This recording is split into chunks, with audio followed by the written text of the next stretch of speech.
This movie opens with Peter Parker telling us that despite everything, he still misses the good life he once had. The world often changes when you least expect it to. Unfortunately, he recently lost the great love of his life, Gwen Stacy. Sometimes he would have wanted this not to happen, but fate is relentless and cannot be changed, at least not in this universe. This is the premise of Spider-Man Lotus. A few weeks ago, some thieves were escaping at full speed.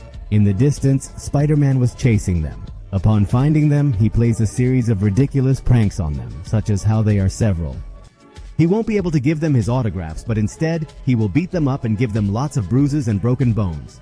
In the car was one more criminal who dons a suspicious disguise. Upon exiting, the criminal was Hernian Schultz, aka Shocker. He fires one of his sonic beams at him, and Spider-Man, upon seeing him, tells him that his costume is too ridiculous. Shocker replies that the suit is improvised, and the clothes he wore were those of his soccer team. Mid-fight, Peter gets distracted and Shocker throws one of his sonic shots at him. When he wanted to fire his webs, he couldn't, as the launcher was empty, so he has to hide while Shocker tells his men to go after him and take advantage of him being distracted and kill him. As they slowly approach, Shocker tells him that it will give him great pleasure to kill the spider, as he can finally get on with his life of crime. Besides, he finds his voice very irritating. Charging up the web thrower, Peter incapacitates them all, and upon seeing Shocker, knocks him out with a single blow. Now we will see the daily life of Peter Parker. Here we do a flashback. We learn that in the past he had people who loved and supported him, but now he is lonely and very sad. That night he had a date with Wayne, Harry, and Mary Jane, but since he had superhero work, he was unable to attend. Peter sees them and apologizes. Harry supports him and everyone forgives him. Except for Gwen. She was upset because this isn't the first time it's happened.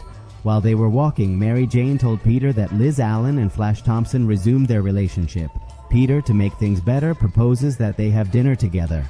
Gwen, upon hearing this, tells him that she couldn't since it was late and she had to go home, so Harry approaches her and convinces her and tells her that the night is just beginning and that he will take her to eat the best sandwiches in New York. As they go, they all have a good time. For Peter, these three people were the most important people in his life. Unfortunately, the happiness he feels will never come back. As they leave the restaurant, Peter asks Harry to speak to him alone. He tells him that he wanted to make the big proposal to Gwen that night. Harry congratulates him and takes MJ with him. When Peter and Gwen were alone, Peter asks her how the movie was. She replies that it was a romantic movie and that it was passable. He apologizes and suggests spending more time together, as they both had no plans for the next few months and it would be best to travel and seeing new places. As Peter tells us this story, the Peter of the present kept saying that he would have loved to enjoy those nights with Gwen Stacy. Back in the past, when they arrive at Gwen's house, Peter says goodbye to her. He was still nervous to see her leave, so he asks her to come over. She does, and when she was in front of him, Peter was going to propose, but when he hears the sirens, he hesitates, telling her that he had a proposal for her, but he will make it to her another day, or maybe very soon, so it will have to wait. A few days later, in a dark room, we hear James Jonah Jameson tell the viewer that Norman Osborn had passed away and the culprit was Spider-Man. It turns out that when he had died, Spider-Man came out of Osborn's mansion. He had an injured body, so he was left as the culprit of that event. Spider-Man is now wanted for the murder of Gwen Stacy as well. In addition, it is also mentioned that Norman Osborn's son disappeared when his father passed away. As the days went by, MJ was looking for Peter.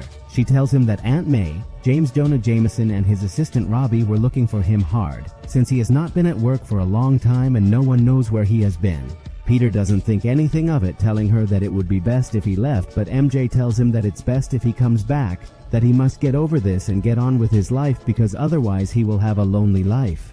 Peter again asks her to leave, furthermore telling her that he doesn't understand how she feels. She always wants everyone to see her. So MJ leaves, but first she gives him a letter for Spider-Man. It turns out that Robbie, J. Jonah Jameson's assistant, had asked him to give this letter to Spider-Man. Peter, upon seeing the letter, tells her that Spider-Man retired due to recent events. MJ advises him that it would be best for Spider-Man to return. The city needs him. Besides, everyone knows the truth. Spider-Man was not guilty. He always helped those who needed it most and protected the weak. As he leaves, Peter reads the letter. It was written by a boy who has terminal cancer. This boy named Tim only has a few days left to live, and as a last wish he had asked Spider-Man to meet him. Upon returning home, Peter sees that Harry was on the couch, so he wakes him up, asking him where he had been. Everyone was worried, so he tells him he's a bad friend. When Gwen Stacy died, he never supported him, never even attended her funeral. Harry angrily talks back to her and tells her that she is very oblivious, as the coward is actually him.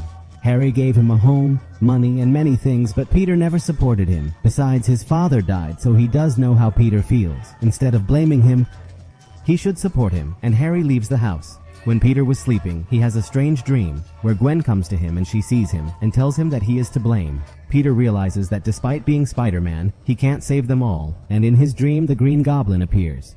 Telling him the same thing, Peter gets up, makes himself some tea to distract himself for a while. He starts watching old videos of Gwen and her friends, the good times when he was once happy. And maybe he didn't know it. At the end of the video he starts crying, so he sees the boy's letter and puts on his Spider-Man costume. Meanwhile, Harry was still roaming the streets of New York. At the same time, on the other side, Spider-Man was looking for criminals, and while doing so, he remembers when Wendy died. Here we flash back to what happened after the Green Goblin threw her off the bridge. Peter tried to save her. He threw his webbing, but the bad thing is that she hit her head, and so he left the body of his beloved and looked for the Green Goblin and fought him. While they were fighting, the Goblin tells her that he will be very strong and all, but he can never save the people he loves. Wayne was just an innocent person who because of him died, and he will always remember that until his last days as his greatest failure. Peter, full of rage, hits him again and again, but he stops. The Green Goblin kept taunting him, telling him that they will both dance in hell. As this movie is fan-made and very faithful to the comic book, the Goblin unfortunately does not die from the blows Spider-Man gave him, but was killed by his glider. Back to the present. Spider-Man jumps off the bridge, and elsewhere MJ attends Flash Thompson's party. She leaves the party, lights her cigarette, and remembers the times Wayne accompanied her to her castings. She always supported her and used to tell him that when she is famous, she will attend all his plays. But at that moment, Flash sees her alone and asks her what she was doing here. He suggests her to come in, but she didn't want to, so he asks her if she will know where Harry and Peter are. She remains silent, and Flash notices that. Seeing that she was sad, he asks her if she's okay. She tells him no, and that she misses her friends. Currently, Harry Osborn is missing, and Peter decided to isolate himself. Flash reminds her that when he was in trouble, Peter always stood by him. Despite being jealous of Peter, he considers him a friend. Besides, when they were both young, Peter was the smart one, the good one, and the one who always had a girlfriend. In short, he is one of the few people he can call a friend. Flash asks her to find Peter and support him because he is going through a difficult time, and what he needs most at this moment is emotional support. After this, he tells her how things are going with Liz, telling her that he finds it strange that she says that Harry is missing since he recently saw him and he was fine. MJ thanks her and leaves in search of Harry. Elsewhere, we see a room full of Spider-Man posters. Tim's mother, that is, the boy with terminal cancer, was telling her son that Spider-Man is a very strong and brave person despite the adversities. He can handle anything and still fights for people who cannot defend themselves. And at that moment, Spider-Man appears. As soon as Tim sees him, he hugs him. The mother thanks him for coming, telling him that if he needs anything, to call her. While Tim was getting ready, Spider-Man sees that the boy had several clippings of him, such as when he fought Mysterio, Kingpin, Kraken, the Green Goblin, and other villains. When Tim comes out of the bathroom, he tells him that all the news of all the great battles Spider-Man has had, he has them. And also shows him a souvenir he had. This souvenir was an old load of his spear gun, so they test it to see if it still works. Spider-Man tells him that after many attempts, he managed to make his own launchers. The excited boy shows him his toys, and Spider-Man, upon seeing this, asks him why, if there were so many heroes, he adored him so much. With heroes like Thor, Captain America, Iron Man, Tim tells him that the superhero who never gives up is Spider-Man, and that's why he admires him so much. In the distance, Peter notices a drawing of Tim's. He tells him that this drawing he had done in his art class. So to pass the time, they both play with the console. Tim was telling him that he was 10 years old, and that his birthday is in August. This whole happy moment is ruined when Tim asks him what had happened with the girl on the bridge, Gwen Stacy. This makes Peter remember again that ill-fated moment, that black day, while Harry remembers his father, how his father always looked down on him, treated him like he was trash, and always told him that he would have loved to have a better son since he will never be an Osborn. While crying at his father's grave, MJ finds him and hugs him. Returning to Spider-Man, Tim tells him that all the news that framed him was false, as he is sure he would never consider him a villain. But Spider-Man tells him the truth. He was guilty for everything that had happened, even though people say he is a hero. In reality, according to Peter, Spider-Man is not, but Tim keeps telling him that in the videos he was trying to save the girl, and that Spider-Man would never do anything wrong. Peter tells him that there are things in the world that he will never understand, and this is one of them. Besides, he's a kid, and he doesn't know how bad the world is. So to make him feel better, he'll tell him his story. He wasn't born with those powers. A radioactive spider gave them to him. Having those gifts, to earn some money, he got into the world of wrestling, and with the fights he won, he only got money and fame. But his arrogance clouded his judgment. One night, a man stole a lot of money. Spider-Man let him go, and the consequence of that night was to lose someone important in his life.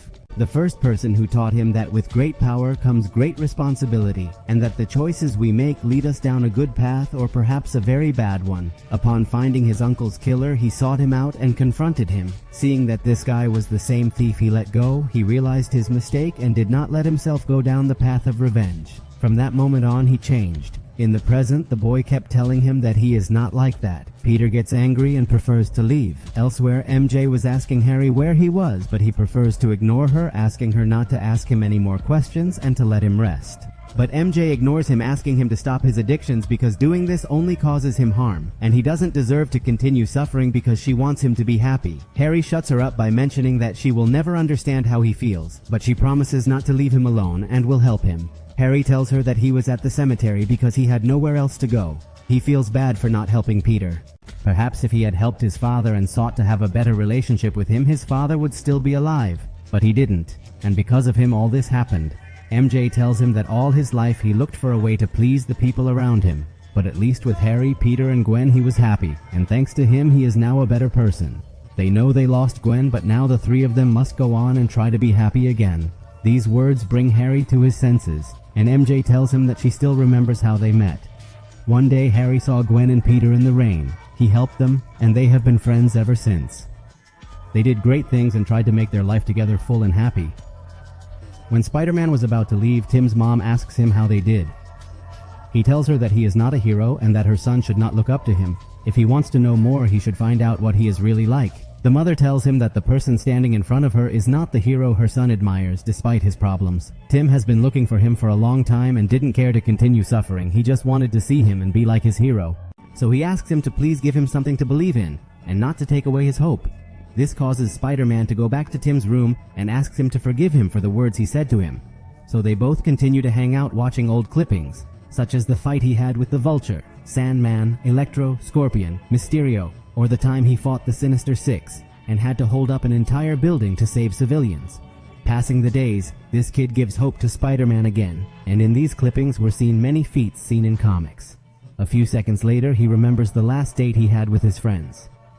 That is, the one we saw at the beginning of the movie, the fight with Shocker and all. Before leaving, Peter tucks Tim in, telling him that if he needs anything to call him. Tim asks him if he could do something one last time for him, asking him to show him who Spider-Man really is. He, before doing so, tells him that he has never shown his face to anyone. Tim, upon seeing him, recognizes him as he knew that Peter Parker is Spider-Man's special photographer.